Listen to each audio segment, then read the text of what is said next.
like average day, basically like you'll be the first one in. Say you're actually on location, you'll be the first one in to get the heaters up and everything. So you have these massive marquees. You're in at 4:30, 5 o'clock before the makeup.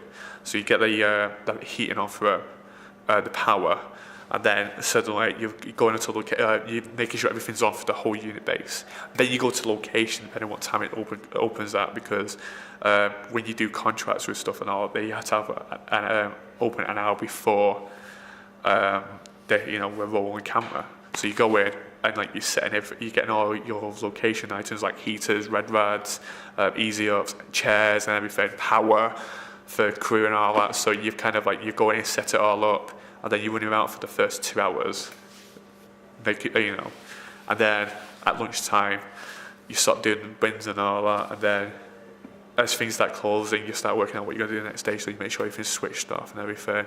But on a bigger aspect of the location department, normally they do scouting, so you do location scouting, which I've not done yet, which I will be doing soon. You'll be doing, so you'll be travelling around the world, which is a fantastic job where most crew, they just film at location and they're done. With locations, you could be in, say, Austria for about 6-7 months. I know people who are working on a next big massive franchise film with a secret agent, and they're out there for 6-7 months. So and for most crew they don't do that, they're just there and then they're gone. So it's one of those, there's different aspects of what you do in the department. So where I'm at. No, I mean I've done that for TV, because TV is less practical. I mean it's more practical, hands-on, with less money, so you've got to go in and just ask people like, can we shoot here for like £500 for like an hour, because you've disrupted business. Where if you're on films, you either go to agencies or you do scouting for a year, and you just go around taking photos and all that, and you show it to the director, and you show him like 5 different locations of the sort of thing he's looking for that one particular set. So he goes around and checks it, So I've not done that yet, but I say next year we start definitely doing that.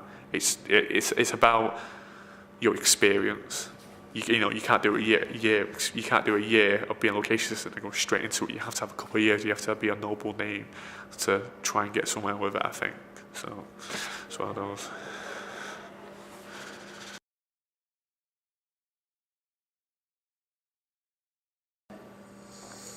That's a good question. That could be indefinite. Really can't. There's people who's worked in the industry for, and I know a guy called Steve from Trent. He's a location assistant, and he's 35 years old. He's getting, for a 35-year-old, he's only getting paid like a low amount of pay compared to what he should be achieving. So, and he's been in the industry for 10 years. He's been doing props. He's been going around circulating. So it's it's a mystery. It could be any time. You just have to be patient. That's all I can say. It could take you 6 weeks. It could take you 6 months. It could take you 6 years. It could take you 10 years. It could take you 15 years. There's no really definitive answer that you guarantee that you're going to get a thing. But if you're willing to sacrifice that to be the job that you're happy with, or to go somewhere that you're happy with, then it's up to you.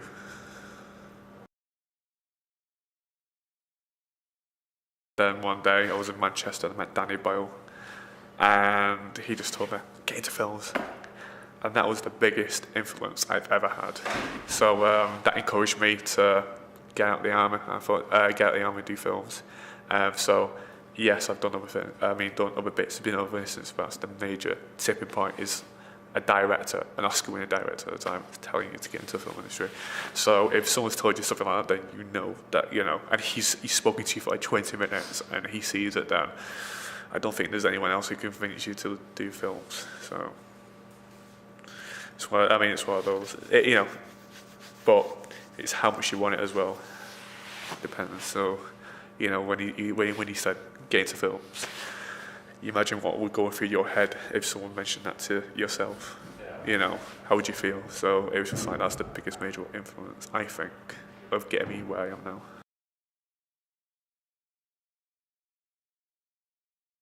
It wasn't much as locations, it was much more of directing. People like to say the thing, but I wanted to direct so badly, and I looked at my film course and I felt like most people were we're not doing anything after uni. And I said to myself, I really want to get in the film industry, and everyone is really not doing something next. So that gave me the kind of clear head to to say, yeah, I need to do something. I need to do something about it, and I want to direct. And when I always said that, so I had to use my initiative and say, look, it's going to be a long journey.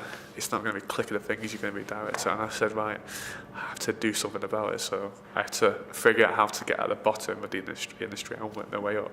So I would, sort of, that makes sense. I mean, that was sort of my encouragement. Is like, you have to think yourself, you have to work your way from the bottom all your way to the top. And I said, that's the only way. So that's kind of my influence in a way.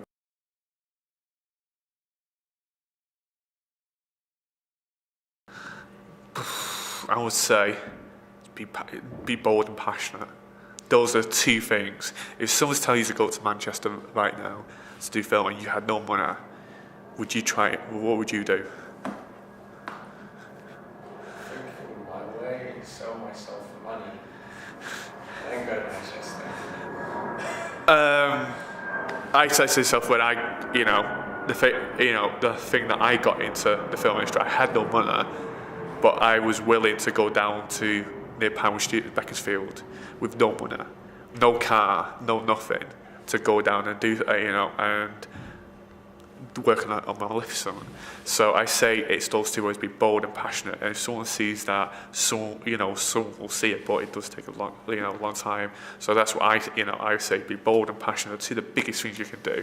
If something's stopping you, but you're in your head thinking, I need to do it, then do it. Don't think, oh, God, do this, got to do that. It's like, no. If you really want to do it, you go for it. No questions asked. Don't care what anyone says, you do it. And, that's, it's one of those. You can have a good result or bad result. It's one of those. I mean, I personally, I did that once. I did it for a Danny Boyle shoot. I actually did it for my first ever step in the industry. Was doing a commercial for Danny Boyle. I stayed away because I just thought I'd keep my head down. And I went down to London Tower Bridge from Manchester, got the coach. It's going to be a night shoot. Had no money. And then got told the shoot got cancelled. And the next train was at 6:30 in the morning. This was at 10 o'clock at night. So I had to sleep overnight to stay at Victoria train station, just waiting. Now, if that was like most people, they wouldn't even go down, or they would just like, oh, screw this, kind of carry on. They wouldn't come back. So, yeah, you have to make some bold decisions, and you have to be passionate on what you believe and what you can do. So